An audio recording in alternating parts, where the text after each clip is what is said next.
A very good evening and a warm welcome to UBC News tonight. It is the 14th day of June 2021. I'm Lauryn Masika Kazimoto and Elizabeth Nakakoni on sign language. Now starting on with our first headlining story, Parliament has overwhelmingly voted to approve appointment of Jessica Alupo as the Vice President of the Republic of Uganda. Now the motion moved by Ruhinda North MP Thomas Tayewa and seconded by Workers MP Charles Bakabulindi, saw Alupo described as dependable and down-to-earth. Alupo was approved alongside new Prime Minister Robin Anabanja, both of whom expressed readiness to serve. Our reporter Henry Okurut with the report.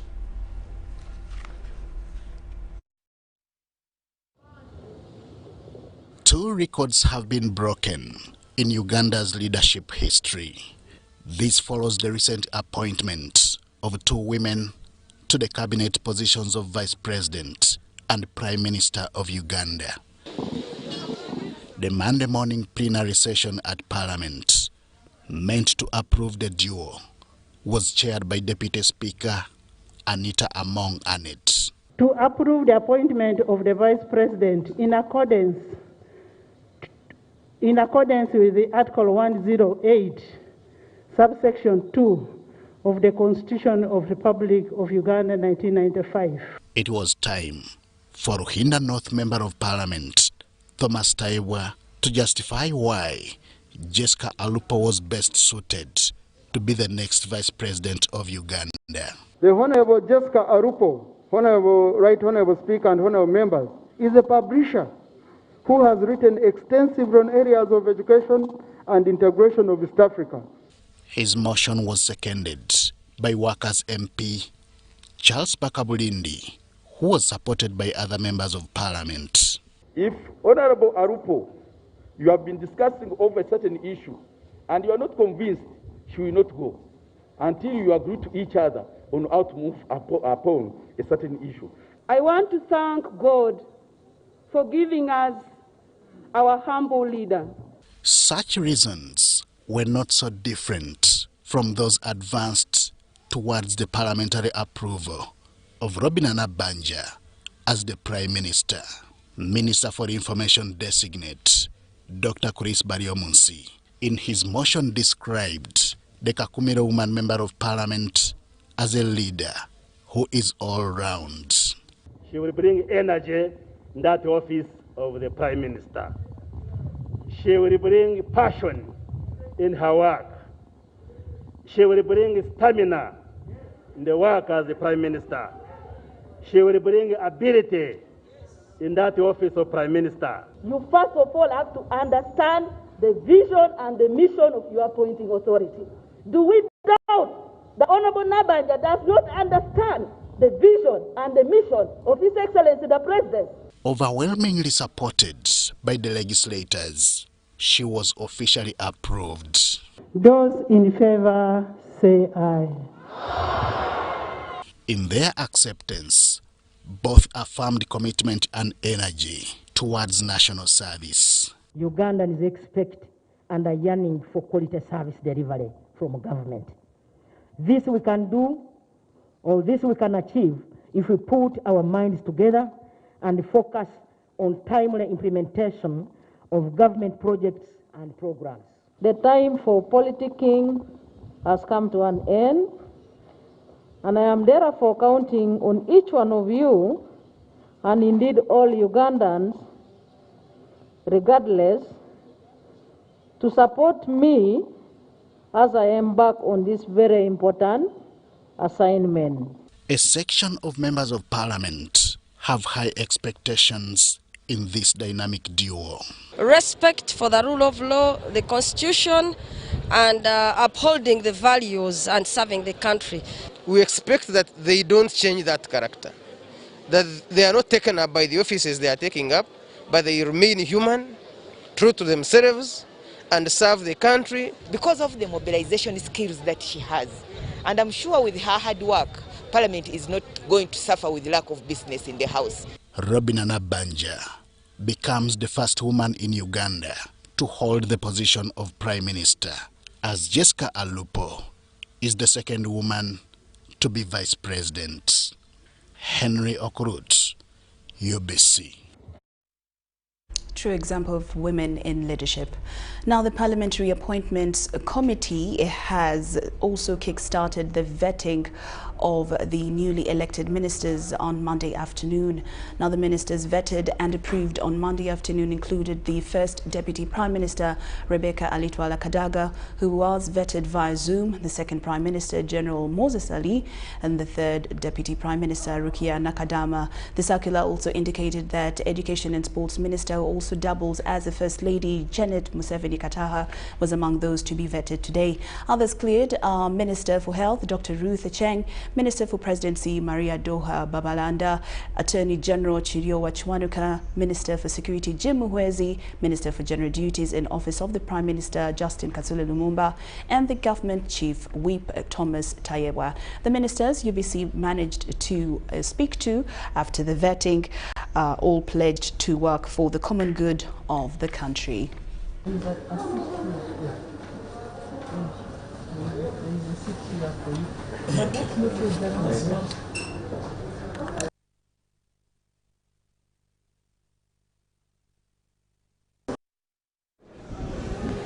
One, they want to see how we will be working as women in such an office, because that office is mainly dominated by women.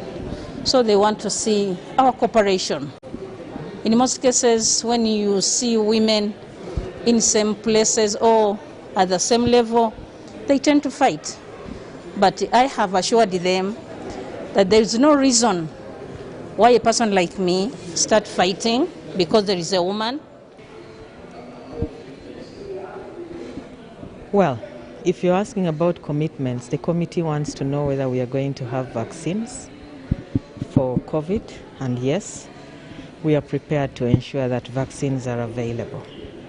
The committee wants to know whether the country will have adequate oxygen for those who are sick, and I will be telling you about oxygen when I am back to office, because I have not been in office, so I will not comment on that. And the committee wants to know if they are going to get appropriate accountability for COVID-19 funds. And yes, we must give accountability. There must be transparency and accountability in whatever actions we take. The Minister of Health is in the process of installing a 70-meter cubed plant of oxygen to be completed within 2 weeks at Mulago Hospital. The hospital administration at Mulago revealed the surge in numbers of COVID-19 patients has created high demand for oxygen, but assured the public that the hospital can handle as per now. Our reporter, health reporter Zahara Abigaba with more.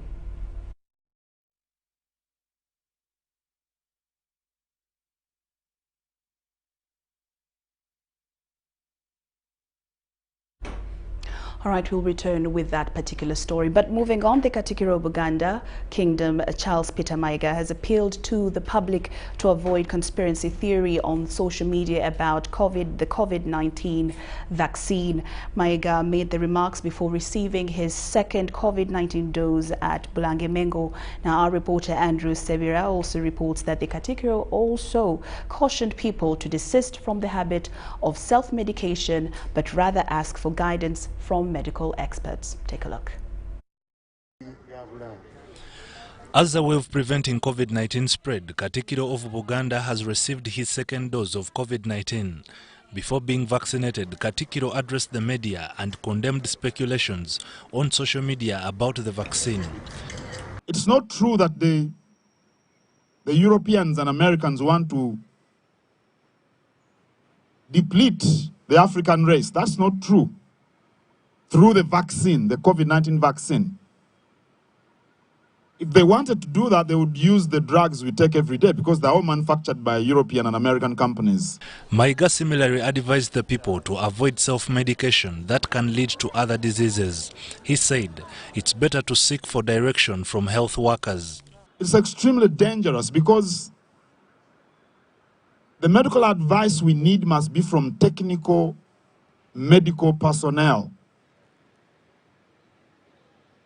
It's true herbs can cure so many diseases. Herbs could also cure COVID-19. But we do not know whether they actually do so, because the people who advise us to take these herbs do not have the technical know-how. They don't have the technical knowledge. Dr. Tabule Bachaita from Ministry of Health says despite getting complete COVID dose, prevention methods must be followed. There are a lot of concoctions. Everybody is coming up with concoctions, and we are worried that we shall end up with a community which is intoxicated with a lot of toxins due to overdoses of some of these remedies. So you should avoid them, follow the guidelines as set by Ministry of Health. Maria Mujagenda, who led the team from Mengo Hospital, appealed to the Ministry of Health to test people before vaccination. Naye singa oba owulira nti olinamu enkenyera gy'otategeera, twandikusabye osooke ogende mu ddwaliro okeberebwe. Era twegayirira minisitule yaffe ey'ebyobulamu nti tuteekewo buli ewagemebwa tusobole okuba nga tukebera omuntu awulira enkenyera asooke bamukebere. Katikiro was vaccinated together with his bodyguards, personal assistant, and former Deputy Katikiro Gerard Sendaula and his wife. Sebira Andrew compiled this report.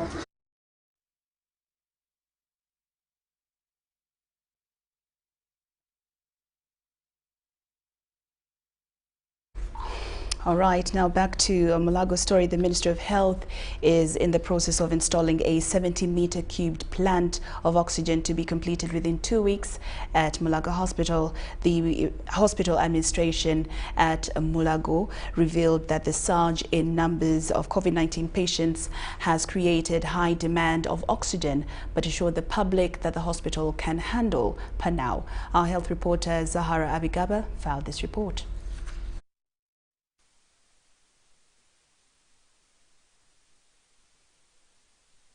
Mulago National Referral Hospital currently requires 100 cylinders per day. But however, due to the increased demand of oxygen in the country, sometimes the hospital finds it difficult to meet this demand. The hospital administration at Mulago revealed that the surge in numbers of COVID-19 patients has created the high demand of oxygen, but assured the public that currently the hospital can handle. The patients that have COVID need much more oxygen than the sick patients who are in a normal ICU, requiring 70 liters of oxygen per minute. And yet, the normal patient in a normal ICU requires between 1 and 10. So one patient in COVID ICU consumes the oxygen that would be required by 10 very sick patients in a normal ICU. Despite of the weakened assurances, the Ministry of Health is in advance to install a 70-meter cubed plant of oxygen, which they say will be completed within 2 weeks at Mulago Hospital. In 24 hours, the oxygen plant at Mulago Hospital can generate about 2,999,520 liters of oxygen, which in normal circumstances can serve over 900 patients. The hospital has 4 fully functioning oxygen plants, with 2 others being upgraded, as the Prince Administrator explains. We are installing a new plant of 70 cubic meters to supplement on what we already have, so that the production is high.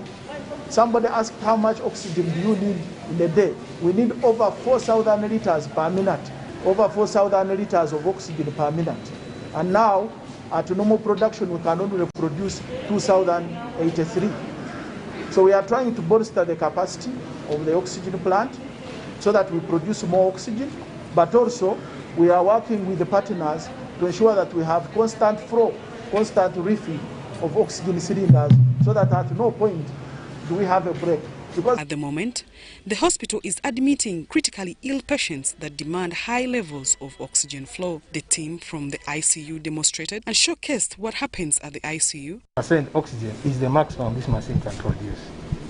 And when it is on, the higher the percentage is, the faster the oxygen goes. Now the challenge with these patients, most of them demand that. That explains why one ended up using 3 or 4 cylinders of this giant size in 24 hours. The executive director of Mulago Hospital demystified allegations that Mulago is full to capacity. The treatment is entirely free. How do I mention it? 0000 free 00000. Except if there was like a drug that the patient needed that was not there, that sometimes the patient may be allowed to contribute. Kawan broke the whole of B, the whole of C, 5A, 6A. What? How do you tell me that we are full? Who is telling us that? I don't know where those things are coming from. The medics at the National Referral Hospital call upon Ugandans to adopt preventive measures through observing the standard operating procedures in order to reduce on the numbers of patients seeking for hospitalization.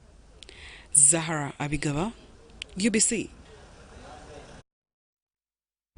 Now, the Forum for Democratic Change, FDC, has closed all its offices until further notice. The closure follows the increasing numbers of patients and deaths related to the COVID-19 pandemic across the country. While addressing the media during a weekly press briefing at Najanankumbi, the party's deputy spokesperson, John Chikonyogo, said this is meant to protect their workers and people who visit their offices from contracting COVID-19. The rate at which COVID-19 is spreading in Uganda is alarming. Opposition members have attributed the situation to laxity in observing the standard operating procedures and to the other section of the public taking the disease as a joke. The deputy spokesperson of the main opposition party, the Forum for Democratic Change, John Chikonyogo, alleges that the irregularities manifested in government officials on the National COVID-19 Task Force during the implementation of measures in the first wave made people believe that the situation was political. The party disagrees with the current COVID-19 figures of patients and deaths being read by Ministry of Health, emphasizing that big numbers are not recorded. Tested again, 200,000. But the members of Parliament test for free, because they are going to be the head of state. So these figures they are giving us are not the right figures. All of you here, at least you have heard about one or two people you know who have died in the last 5 days. We are losing all our brothers and sisters because of the negligence of some of the government, and the money was given to them. The president, in his last speech on COVID-19, passed a directive to stop movements of border districts, which has made people from Kampala to migrate to their villages. FDC wonders how such people now in villages are going to be supported by government, as many who left Kampala to the rural areas remain jobless. The party has, however, directed its leadership in different districts to sensitize communities on observing SOPs and those capable to support them with materials like water, soap, sanitizers and masks to help them keep safe. Which is spread is alarming, and we cannot put our members in danger, even our workers, because so many people visit here. We'll be putting our workers in danger if we kept our offices open, that remain open. You can contact us through media, and our electronically you can contact us, offices will be there. However, in response to a cabinet position in the ruling NRM by a former FDC Vice President Joyce Sebugwawo, the party president, Engineer Patrick Amuria Toboy, has treated the controversial acceptance of cabinet portfolio by his former VP as self-expulsion, despite earlier contradictory media reports. You cannot expel anybody in FDC.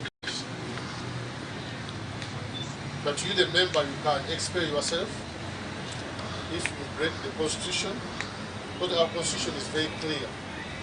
Article 12, when you join another party or when you stand as an independent, you automatically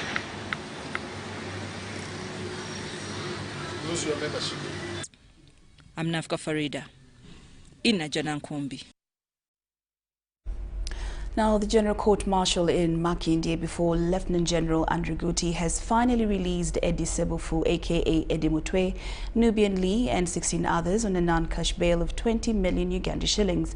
The accused were, however, given stringent bail terms not to go beyond the premises of Kampala and Wakiso, and whoever attempts to do so, this will end to automatic cancellation on bail. Now, our court reporter Deborah Namamonde gives us more. At 11:30 a.m., 18 National Unity Platform supporters were read at the General Court Martial in Makindye to proceed with the hearing of their bail application. Prosecution led by Captain Ambrose Guma informed the court of their intentions not to object to the accused bail application.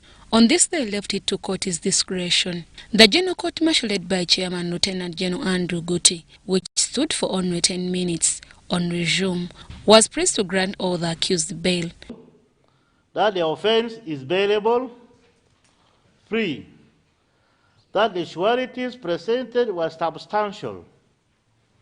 This court finds merit in the application and hereby grants bail to the applicants on the following terms. Lieutenant General Andrew Guti to grant the accused bail based on the substantial sureties presented by the accused persons to court, being that the offences against them are bailable in nature, among other grounds. The applicant should not go beyond the limits of Kampala and Wakiso district without court's permission. The applicant should report to this court twice a month after every 14 days on Wednesdays. Each of the applicants are bound to 20 million shillings, not cash. Each of the sureties presented is bound to 50 million shillings, not cash. Breach of any of the above terms will lead to automatic cancellation of bail. The accused were overwhelmed with joy after being released on bail. Talking to the press after court, Geoffrey Tuliamusima, counsel for the accused persons, was pleased with the court's ruling on bail. All that is not primary. What has been primary is that justice should be seen. And today justice has been seen and they have released all of them. Lewis Lubongeya, National Unity Platform General Secretary, however, requested court to release the other NUP supporters who are still pending with the similar offences in the same court. It's a bit relieving because we've been having a lot of pressure from their families. Some of their parents are sick, others their children are sick. So they have so many family responsibilities. Their children have not been going to school, so many problems. Among those released on bail include Eddie Sebufu alias Eddie Mutwe, Tumwejoche Lukman, Buken Ali alias Nubian Lee, Oyeto Daniel alias Dan Majiki, Tamale Ibrahim, Chivumbi Okileo, Onzima Godfrey, Chivumbi Roberti, and Kalamaji Alex, among others. The accused were later dropped to the party offices in Kamocha. The 18 who have been released on bail, among the 31 who were released on bail by the same court area this year. Deborah Namamonde, UBC News. All right, now UBC News Tonight takes a very short break, but we return with more stories.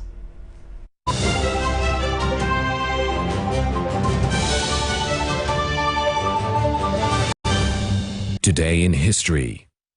On 14th June 2015, then Uganda's Prime Minister Amama Mbabazi officially announced his interest to contest for presidency in the 2016 presidential elections. He resigned from his role as Prime Minister, which he acquired in 2011, and as the NRM Secretary General, which he attained in 2005, to run as a presidential candidate for the 2016 race. After the election, the Electoral Commission declared incumbent Yoweri Kaguta Museveni as the winner with 60.7%. Chiza Besigye came second with 35.37%, and Amama Mbabazi third with 1.43% in the race that had 8 candidates.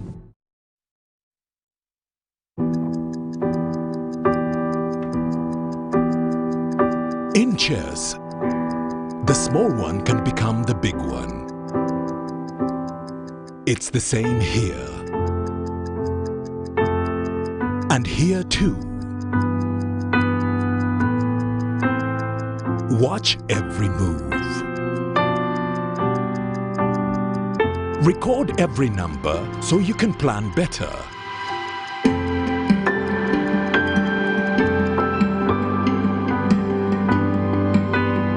No matter the size of your dream,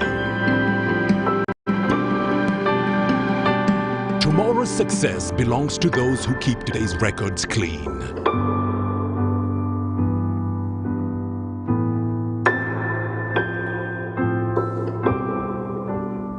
File your returns today. Uganda Revenue Authority. Developing Uganda together. We've cut and reduced our MTN Momo withdrawal rates. Now you can withdraw mobile money at the lowest rates. You also get MTN Central Points when you deposit, send and withdraw MTN mobile money. Visit our Momo agents countrywide and withdraw mobile money at our reduced rates from 1st May 2021. Everywhere you go, MTN.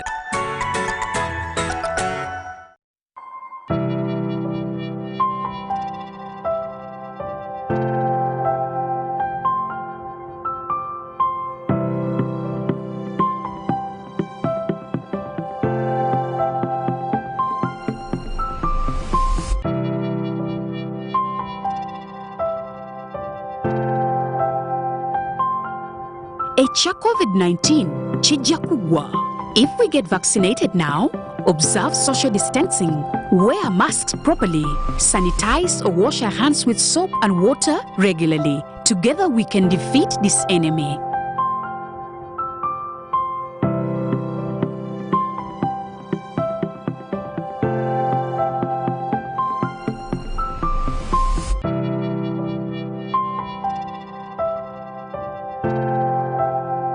Therefore, understanding this model.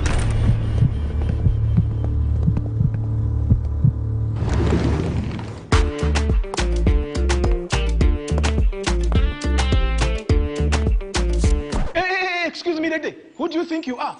A queen? Hey, haven't you heard? Get Airtel Chillax bundles and browse like a queen. Get Airtel Chillax bundles that do not expire and browse like a queen or king. Dial *175# or use My Airtel app. Airtel, the smartphone network.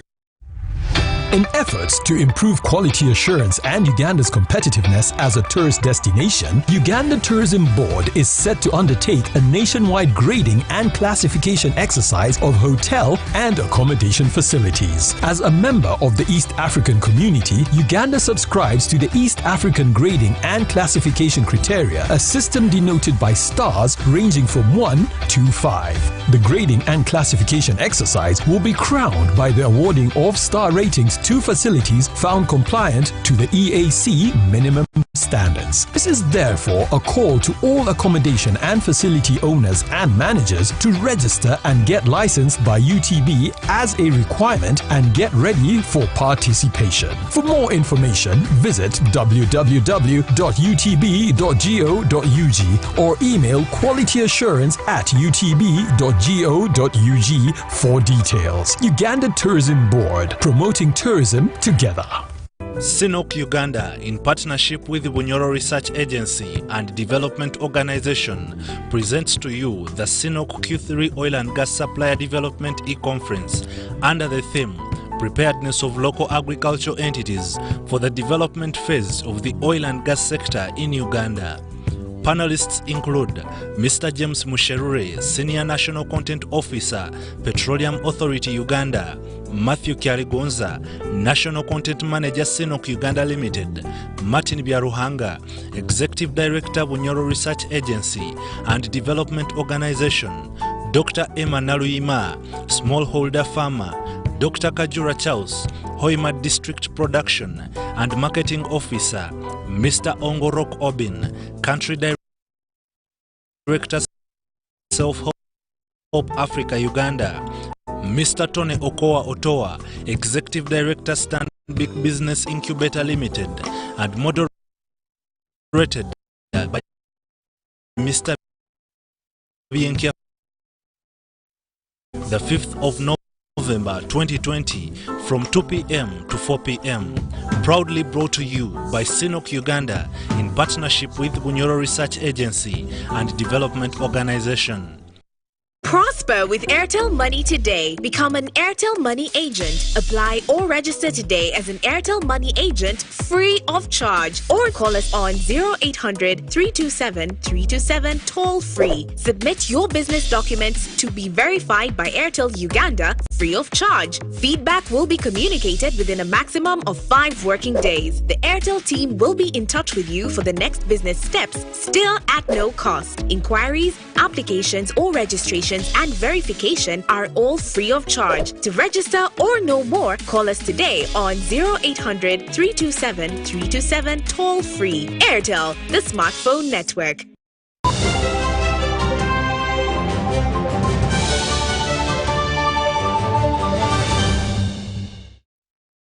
Welcome back from that break, but for now, UBC News has come to an end.